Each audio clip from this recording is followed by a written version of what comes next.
The following tale was found among the papers of the late Diedrich Knickerbocker, an old gentleman of New York, who was very curious in the Dutch history of the province and the manners of the descendants from its primitive settlers. His historical researches, however, did not lie so much among books as among men, for the former are lamentably scanty on his favorite topics, whereas he found the old burghers, and still more their wives, rich in that legendary lore so invaluable to true history. Whenever, therefore, he happened upon a genuine Dutch family snugly shut up in its low-roofed farmhouse under a spreading sycamore, he looked upon it as a little clasped volume of black letter, and studied it with the zeal of a bookworm. The result of all these researches was a history of the province during the reign of the Dutch governors, which was published some years since. There have been various opinions as to the literary character of his work, and, to tell the truth, it is not a whit better than it should be. Its chief merit is its scrupulous accuracy, which indeed was a little questioned on its first appearance, but has since been completely established, and is now admitted into all historical collections as a book of unquestionable authority. The old gentleman died shortly after the publication of his work, and now that he is dead and gone, it cannot do much harm to his memory to say that his time might have been better employed in weightier labors. He, however, was apt to ride his hobby his own way, and though it did now and then kick up the dust a little in the eyes of his neighbors, and grieve the spirit of some friends for whom he felt the truest deference and affection, yet his errors and follies are remembered more in sorrow than in anger, and it begins to be suspected that he never intended to injure or offend. But, however his memory may be appreciated by critics, it is still held dear by many folks whose good opinion is well worth having, particularly by certain biscuit-bakers, who have gone so far as to imprint his likeness on their New Year cakes, and have thus given him a chance for immortality almost equal to the being stamped on a Waterloo medal or a Queen Anne's farthing. Rip Van Winkle by Washington Irving. Whoever has made a voyage up the Hudson must remember the Catskill Mountains. They are a dismembered branch of the great Appalachian family, and are seen away to the west of the river, swelling up to a noble height, and lording it over the surrounding country. Every change of season, every change of weather, indeed every hour of the day, produces some change in the magical hues and shapes of these mountains, and they are regarded by all the good wives, far and near, as perfect barometers. When the weather is fair and settled, they are clothed in blue and purple, and print their bold outlines on the clear evening sky. But sometimes, when the rest of the landscape is cloudless, they will gather a hood of gray vapors about their summits, which in the last rays of the setting sun will glow and light up like a crown of glory. At the foot of these fairy mountains, the voyager may have descried the light smoke curling up from a village, whose shingle roofs gleam among the trees, just where the blue tints of the upland melt away into the fresh green of the nearer landscape. It is a little village of great antiquity, having been founded by some of the Dutch colonists in the early times of the province, just about the beginning of the government of the good Peter Stuyvesant, may he rest in peace. And there were some of the houses of the original settlers, standing within a few years, built of small yellow bricks brought from Holland, having latticed windows and gable fronts surmounted with weathercocks. In that same village, in one of these very houses, which, to tell the precise truth, was sadly time-worn and weather-beaten, there lived many years since, while the country was yet a province of Great Britain, a simple, good-natured fellow of the name of Rip Van Winkle. He was a descendant of the Van Winkles, who figured so gallantly in the chivalrous days of Peter Stuyvesant, and accompanied him to the siege of Fort Christina. He inherited, however, but little of the martial character of his ancestors.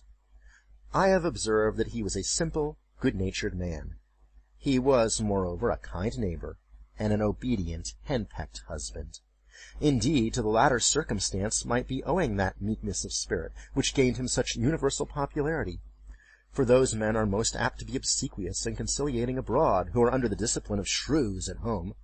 Their tempers, doubtless, are rendered pliant and malleable in the fiery furnace of domestic tribulation, and a curtain lecture is worth all the sermons in the world for teaching the virtues of patience and long-suffering. A termagant wife may therefore in some respects be considered a tolerable blessing, and if so, Rip Van Winkle was thrice blessed. Certain it is that he was a great favorite among all the good wives of the village, who, as usual with the amiable sex, took his part in all family squabbles, and never failed, whenever they talked those matters over in their evening gossipings, to lay all the blame on Dame Van Winkle. The children of the village, too, would shout with joy whenever he approached. He assisted at their sports, made their playthings, taught them to fly kites and shoot marbles, and told them long stories of ghosts, witches, and Indians. Whenever he went dodging about the village, he was surrounded by a troop of them, hanging on his skirts, clambering on his back, and playing 1,000 tricks on him with impunity, and not a dog would bark at him throughout the neighborhood. The great error in Rip's composition was an insuperable aversion to all kinds of profitable labor. It could not be from the want of assiduity or perseverance, for he would sit on a wet rock with a rod as long and heavy as a Tartar's lance, and fish all day without a murmur, even though he should not be encouraged by a single nibble. He would carry a fowling piece on his shoulder for hours together, trudging through woods and swamps and up hill and down dale to shoot a few squirrels or wild pigeons. He would never refuse to assist a neighbor even in the roughest toil, and was a foremost man at all country frolics for husking Indian corn or building stone fences. The women of the village, too, used to employ him to run their errands, and do such little odd jobs that as their less obliging husbands would not do for them. In a word, Rip was ready to attend to anybody's business but his own. But as to doing family duty and keeping his farm in order, he found it impossible. In fact, he declared it was of no use to work on his farm. It was the most pestilent little piece of ground in the whole country. Everything about it went wrong, and would go wrong in spite of him. His fences were continually falling to pieces. His cow would either go astray or get among the cabbages. Weeds were sure to grow quicker in his fields than anywhere else. The rain always made a point of setting in just as he had some outdoor work to do, so that though his patrimonial estate had dwindled away under his management, acre by acre, until there was little more left than a mere patch of Indian corn and potatoes, yet it was the worst conditioned farm in the neighborhood. His children, too, were as ragged and wild as if they belonged to nobody. His son, Rip, an urchin begotten in his own likeness, promised to inherit the inhabitants with the old clothes of his father. He was generally seen trooping like a colt at his mother's heels, equipped in a pair of his father's cast-off galligaskins, which he had much ado to hold up with one hand, as a fine lady does her train in bad weather. Rip Van Winkle, however, was one of those happy mortals, of foolish, well-oiled dispositions, who take the world easy, eat white bread or brown, whichever he can be got with least thought or trouble, and he would rather starve on a penny than work for a pound. If left to himself, he would have whistled life away in perfect contentment. But his wife kept continually dinning in his ears about his carelessness and the ruin he was bringing on his family. Morning, noon, and night her tongue was incessantly going, and everything he said or did was sure to produce a torrent of household eloquence. Rip had but one way of replying to all lectures of the kind, and that by frequent use had grown into a habit. He shrugged his shoulders, shook his head, cast up his eyes, but said nothing. This, however, always provoked a fresh volley from his wife, so that he was fain to draw off his forces and take to the outside of the house, the only side which in truth belongs to a henpecked husband. Rip's sole domestic adherent was his dog Wolf, who was as much henpecked as his master, for Dame Van Winkle regarded them as companions in idleness, and even looked upon Wolf with an evil eye as the cause of his master's going so often astray. True it is, in all points of spirit befitting an honorable dog, he was as courageous an animal as ever scoured the woods. But what courage can withstand the ever-during and all-besetting terrors of a woman's tongue? The moment Wolf entered the house, his crest fell, his tail drooped to the ground or curled between his legs. He sneaked about with a gallows air, casting many a sidelong glance at Dame Van Winkle, and at the least flourish of a broomstick or ladle, he would fly to the door with yelping precipitation. Times grew worse and worse for Rip Van Winkle, as years of matrimony rolled on. A tart temper never mellows with age, and a sharp tongue is the only edged tool that grows keener with constant use. For a long while he used to console himself when driven from home by frequenting a kind of perpetual club of the sages, philosophers, and other idle personages of the village, which held its sessions on a bench before a small inn, designated by a rubicund portrait of His Majesty, George III. Here they used to sit in the shade through a long, lazy summer's day, talking listlessly over village gossip, or telling endless, sleepy stories about nothing. But it would have been worth any statesman's money to have heard the profound discussions that sometimes took place, when by chance an old newspaper fell into their hands from some passing traveler. How solemnly they would listen to the contents, as drawled out by Derrick Van Bummel, the schoolmaster, a dapper, learned little man, who was not to be daunted by the most gigantic word in the dictionary, and how sagely they would deliberate upon public events some months after they had taken place. The opinions of this junto were completely controlled by Nicholas Vedder, a patriarch of the village, and landlord of the inn, at the door of which he took his seat from morning till night, just moving sufficiently to avoid the sun, and keep in the shade of a large tree, so that the neighbors could tell the hour by his movements as accurately as by a sundial. It is true he was rarely heard to speak, but smoked his pipe incessantly. His adherents, however, for every great man has his adherents, perfectly understood him, and knew how to gather his opinions. When anything that was read or related displeased him, he was observed to smoke his pipe vehemently, and to send forth short, frequent, and angry puffs. When pleased, he would inhale the smoke slowly and tranquilly, and emit it in light and placid clouds, and sometimes, taking the pipe from his mouth and letting the fragrant vapor curl about his nose, would gravely nod his head in token of perfect approbation. From even this stronghold the unlucky Rip was at length routed by his termagant wife, who would suddenly break in upon the tranquillity of the assemblage, and call the members all to naught. Nor was that august personage, Nicholas Vedder himself, sacred from the daring tongue of this terrible virago, who charged him outright with encouraging her husband in habits of idleness. Poor Rip was at last reduced almost to despair, and his only alternative to escape from the labor of the farm and clamor of his wife was to take gun in hand and stroll away into the woods. Here he would sometimes seat himself at the foot of a tree, and share the contents of his wallet with Wolf, with whom he sympathized as a fellow sufferer in persecution. "Poor Wolf," he would say, "thy mistress leads thee a dog's life of it. But never mind, my lad. Whilst I live, thou shalt never want a friend to stand by thee." Wolf would wag his tail, look wistfully in his master's face, and if dogs can feel pity, I verily believe he reciprocated the sentiment with all his heart. In a long ramble of the kind, on a fine autumnal day, Rip had unconsciously scrambled to one of the highest parts of the Catskill Mountains. He was after his favorite sport of squirrel shooting, and the still solitudes had echoed and re-echoed with the reports of his gun. Panting and fatigued, he threw himself late in the afternoon on a green knoll, covered with mountain herbage, that crowned the brow of a precipice. From an opening between the trees he could overlook all the lower country for many a mile of rich woodland.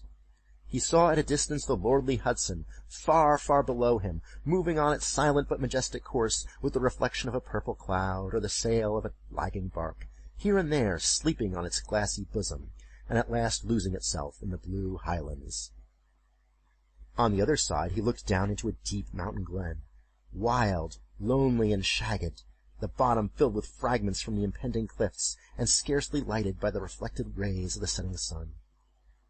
For some time Rip lay musing on this scene. Evening was gradually advancing. The mountains began to throw their long blue shadows over the valleys. He saw that it would be dark long before he could reach the village, and he heaved a heavy sigh when he thought of encountering the terrors of Dame Van Winkle. As he was about to descend, he heard a voice from a distance howling, "Rip Van Winkle! Rip Van Winkle!" He looked round, but could see nothing but a crow winging its solitary flight across the mountain. He thought his fancy must have deceived him, and turned again to descend, when he heard the same cry ringing through the still evening air, "Rip Van Winkle! Rip Van Winkle!" At the same time, Wolf bristled up his neck, and giving a low growl, skulked to his master's side, looking fearfully down into the glen. Rip now felt a vague apprehension stealing over him. He looked anxiously in the same direction, and perceived a strange figure slowly toiling up the rocks, and bending under the weight of something he carried on his back. He was surprised to see any human being in this lonely and unfrequented place, but supposing it to be someone of the neighborhood in need of his assistance, he hastened down to yield it. On nearer approach he was still more surprised at the singularity of the stranger's appearance. He was a short, square-built old fellow, with thick bushy hair and a grizzled beard. His dress was of the antique Dutch fashion, a cloth jerkin strapped round the waist, several pair of breeches, the outer one of ample volume, decorated with rows of buttons down the sides and bunches at the knees. He bore on his shoulder a stout keg, and that seemed full of liquor, and made signs for Rip to approach and assist him with the load. Though rather shy and distrustful of this new acquaintance, Rip complied with his usual alacrity, and, mutually relieving one another, they clambered up a narrow gully, apparently the dry bed of a mountain torrent. As they ascended, Rip every now and then heard long, rolling peals, like distant thunder, that seemed to issue out of a deep ravine, or rather cleft between lofty rocks, toward which their rugged path conducted. He paused for an instant, but supposing it to be the muttering of one of those transient thunder showers which often take place in mountain heights, he proceeded. Passing through the ravine, they came to a hollow like a small amphitheater, surrounded by perpendicular precipices, over the brinks of which impending trees shot their branches, so that you only caught glimpses of the azure sky and the bright evening cloud. During the whole time, Rip and his companion had labored on in silence, for though the former marveled greatly what could be the object of carrying a keg of liquor up this wild mountain, yet there was something strange and incomprehensible about the unknown that inspired awe and checked familiarity. On entering the amphitheater, new objects of wonder presented themselves. On a level spot in the center was a company of odd-looking personages, playing at ninepins. They were dressed in a quaint, outlandish fashion. Some wore short doublets, others jerkins with long knives in their belts, and most of them had enormous breeches of similar style with that of the guides. Their visages, too, were peculiar. One had a large beard, broad face, and small piggish eyes. The face of another seemed to consist entirely of nose, and was surmounted by a white sugar-loaf hat, set off with a little red cock's tail. They all had beards, of various shapes and colors. There was one who seemed to be the commander. He was a stout old gentleman, with a weather-beaten countenance. He wore a laced doublet, broad belt and hanger, high-crowned hat and feather, red stockings and high-heeled shoes with roses in them. The whole group reminded Rip of the figures in an old Flemish painting in the parlour of Dominie van Schaik, the village parson, and which had been brought over from Holland at the time of the settlement. What seemed particularly odd to Rip was that, though these folks were evidently amusing themselves, yet they maintained the gravest faces, the most mysterious silence, and were withal the most melancholy party of pleasure he had ever witnessed. Nothing interrupted the stillness of the scene but the noise of the balls, which, whenever they were rolled, echoed along the mountains like rumbling peals of thunder.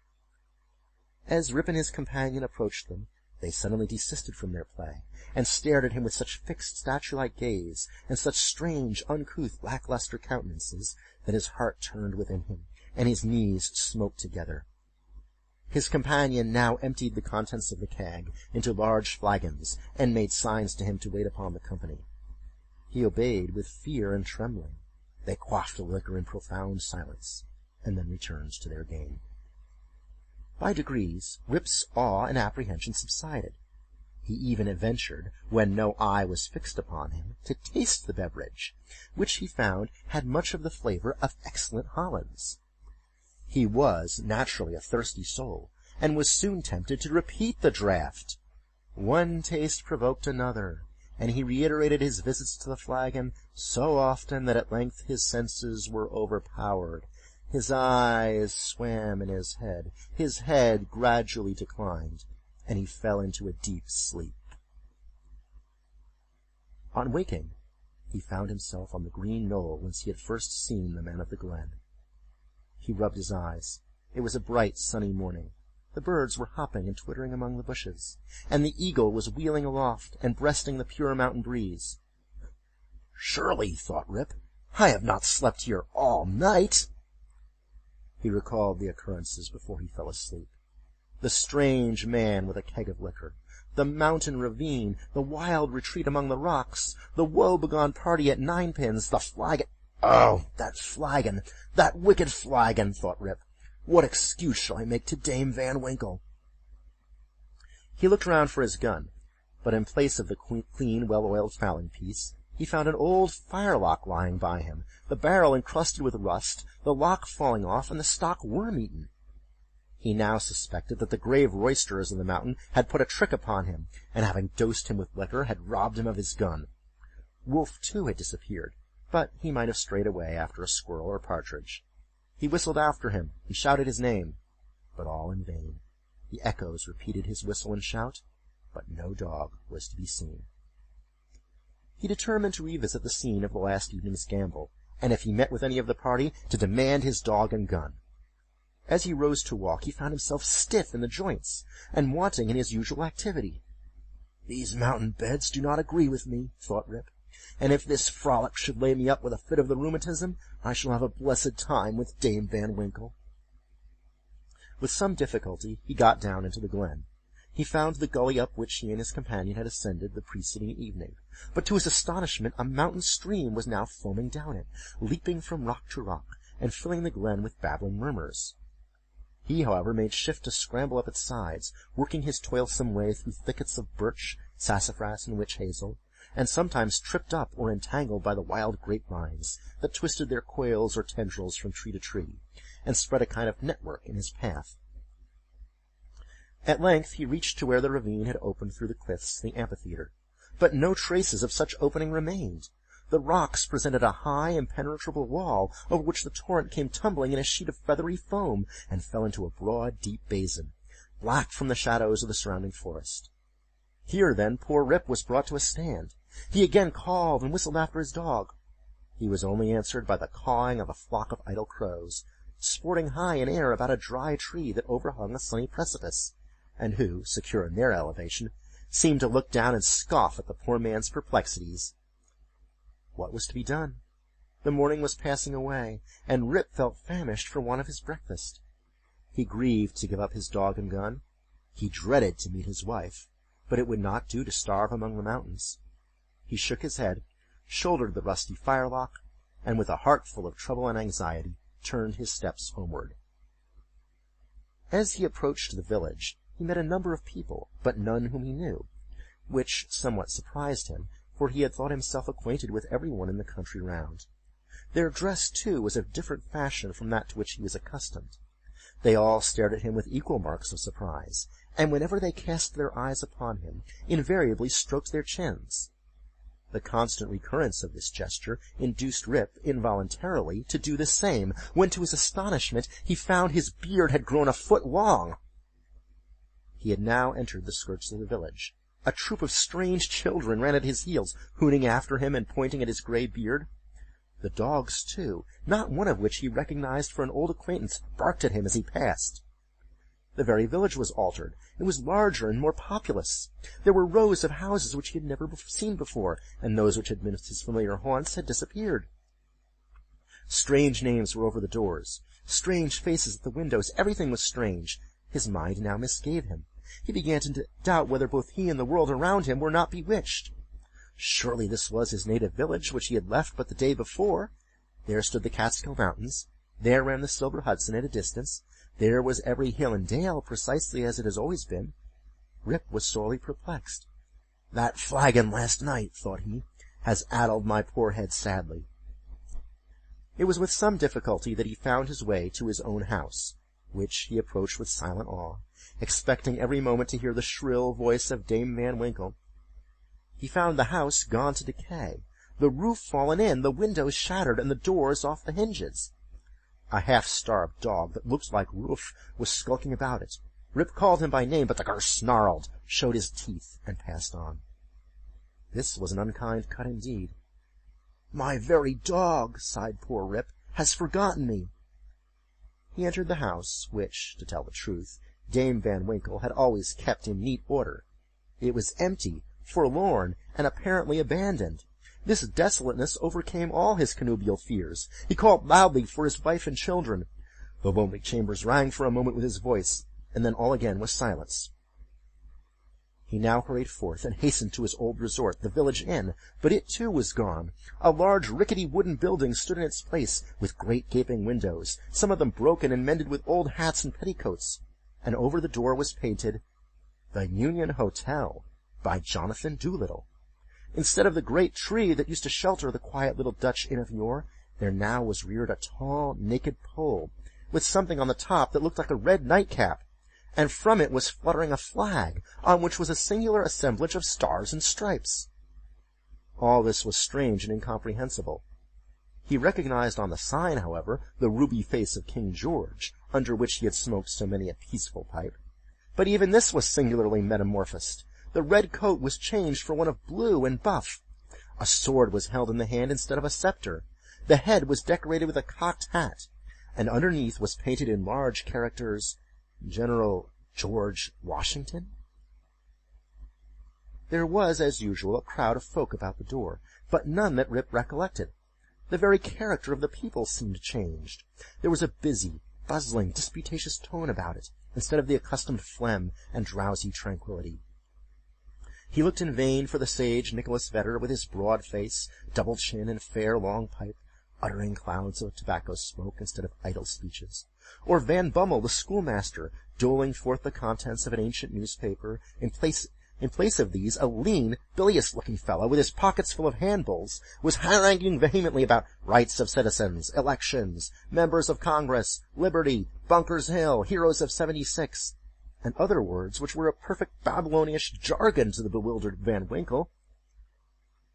The appearance of Rip, with his long, grizzled beard, his rusty fowling piece, his uncouth dress, and an army of women and children at his heels, soon attracted the attention of the tavern politicians.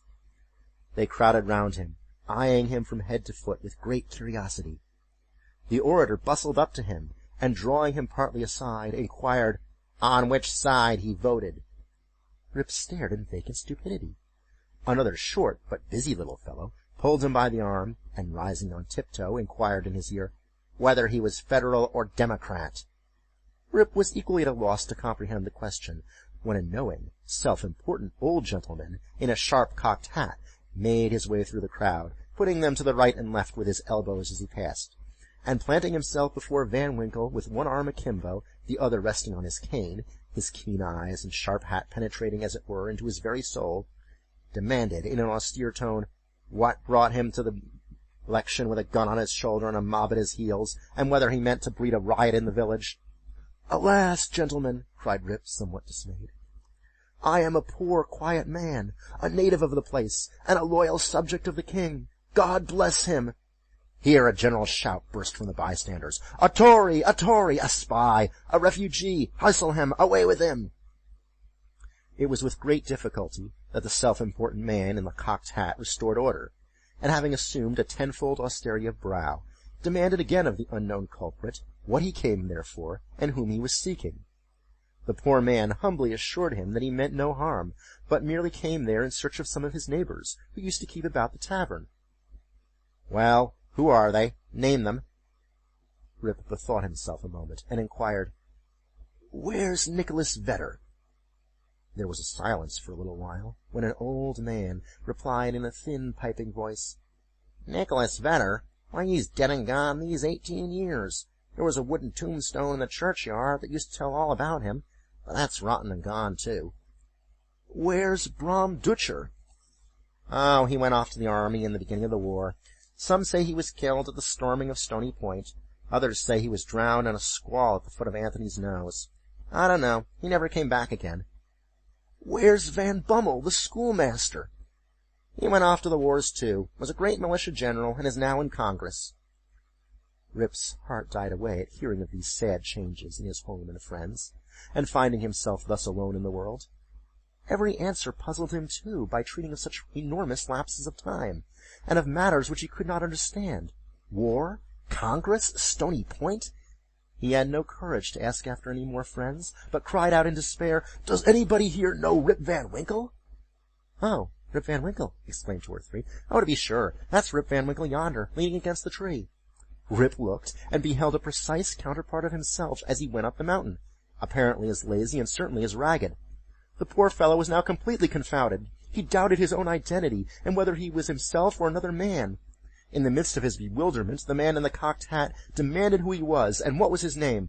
"God knows!" exclaimed he, at his wit's end. "I'm not myself. I'm somebody else. That's me yonder. No, that's somebody else got into my shoes. I was myself last night, but I fell asleep on the mountain, and they've changed my gun, and everything's changed, and I'm changed, and I can't tell what's my name or who I am." The bystanders began now to look at each other, nod, wink significantly, and tap their fingers against their foreheads.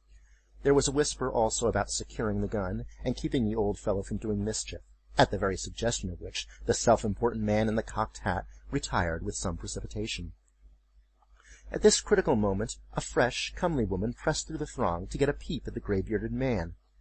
She had a chubby child in her arms, which, frightened at his looks, began to cry. "Hush, Rip," cried she. "Hush, you little fool, the old man won't hurt you."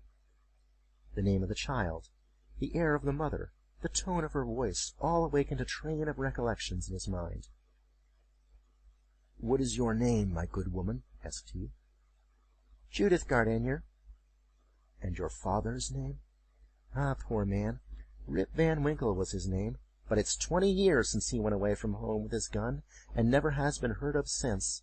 His dog came home without him, but whether he shot himself or was carried away by the Indians, nobody can tell. I was then but a little girl."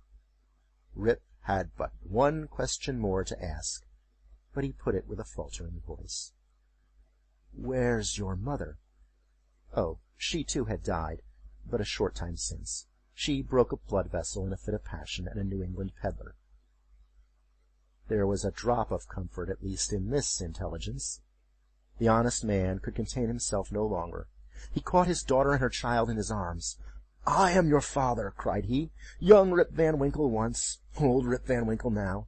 Does nobody know poor Rip Van Winkle?"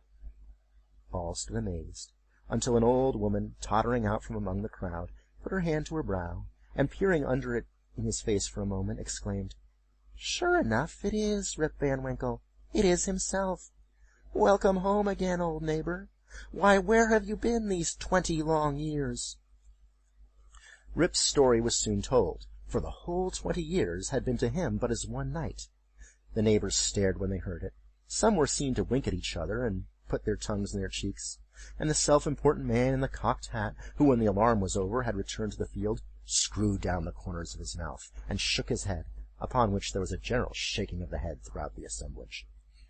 It was determined, however, to take the opinion of old Peter Vanderdonk, who was seen slowly advancing up the road. He was a descendant of the historian of that name, who wrote one of the earliest accounts of the province. Peter was the most ancient inhabitant of the village, and well versed in all the wonderful events and traditions of the neighborhood. He recollected Rip at once, and corroborated his story in the most satisfactory manner. He assured the company that it was a fact, handed down from his ancestor the historian, that the Catskill Mountains had always been haunted by strange beings, that it was affirmed that the great Hendrik Hudson, the first discoverer of the river and country, kept a kind of vigil there every 20 years with his crew of the Half Moon, being permitted in this way to revisit the scenes of his enterprise and keep a guardian eye upon the river, and the great city called by his name, that his father had once seen them in their old Dutch dresses playing at ninepins in a hollow of the mountain, and that he himself had heard, one summer afternoon, the sound of their balls, like distant peals of thunder. To make a long story short, the company broke up and returned to the more important concerns of the election. Rip's daughter took him home to live with her. She had a snug, well-furnished house, and a stout, cheery farmer for a husband, whom Rip recollected for one of the urchins that used to climb upon his back. As to Rip's son and heir, who was the ditto of himself, seen leaning against the tree, he was employed to work on the farm, but evinced an hereditary disposition to attend to anything but his business. Rip now resumed his old walks and habits. He soon found many of his former cronies, though all rather the worse for wear and tear of time, and preferred making friends among the rising generation, with whom he soon grew into great favor. Having nothing to do at home, and being arrived at that happy age when a man can be idle with impunity, he took his place once more on the bench at the inn door, and was reverenced as one of the patriarchs of the village, and a chronicle of the old times before the war. It was some time before he could get into the regular track of gossip, or could be made to comprehend the strange events that had taken place during his torpor, how that there had been a revolutionary war, that the country had thrown off the yoke of old England, and that instead of being a subject of His Majesty George III, he was now a free citizen of the United States. Rip, in fact, was no politician. The changes of states and empires made but little impression on him. But there was one species of despotism under which he had long groaned, and that was petticoat government. Happily, that was at an end. He had got his neck out of the yoke of matrimony, and could go in and out whenever he pleased, without dreading the tyranny of Dame Van Winkle.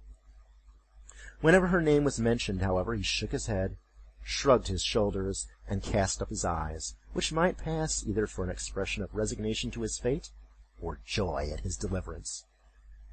He used to tell his story to every stranger that arrived at Mr. Doolittle's hotel.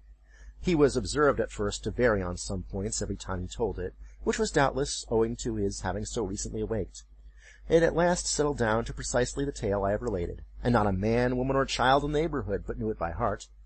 Some always pretended to doubt the reality of it, and insisted that Rip had been out of his head, and that this was one point on which he always remained flighty. The old Dutch inhabitants, however, almost universally gave it full credit. Even to this day they never hear a thunderstorm a summer afternoon about the Catskill, but they say Hendrik Hudson and his crew are at their game of ninepins. And it is a common wish of all henpecked husbands in the neighborhood, when life hangs heavy on their hands, they might have a quieting draught out of Rip Van Winkle's flagon.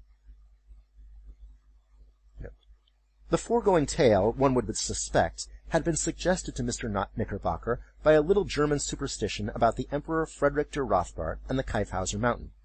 The subjoined note, however, which he had appended to the tale, shows that it is an absolute fact, narrated with his usual fidelity. The story of Rip Van Winkle may seem incredible to many, but nevertheless I give it my full belief, for I know the vicinity of our old Dutch settlements to have been very subject to marvelous events and appearances. Indeed, I have heard many stranger stories than this in the villages along the Hudson, all of which were too well authenticated to admit of a doubt. I have even talked with Rip Van Winkle myself, who, when last I saw him, was a venerable old man, and so perfectly rational and consistent on every other point, that I think no conscientious person could refuse to take this into the bargain. Nay, I have seen a certificate on the subject taken before a country justice, and signed with a cross in the justice's own handwriting. The story, therefore, is beyond the possibility of a doubt.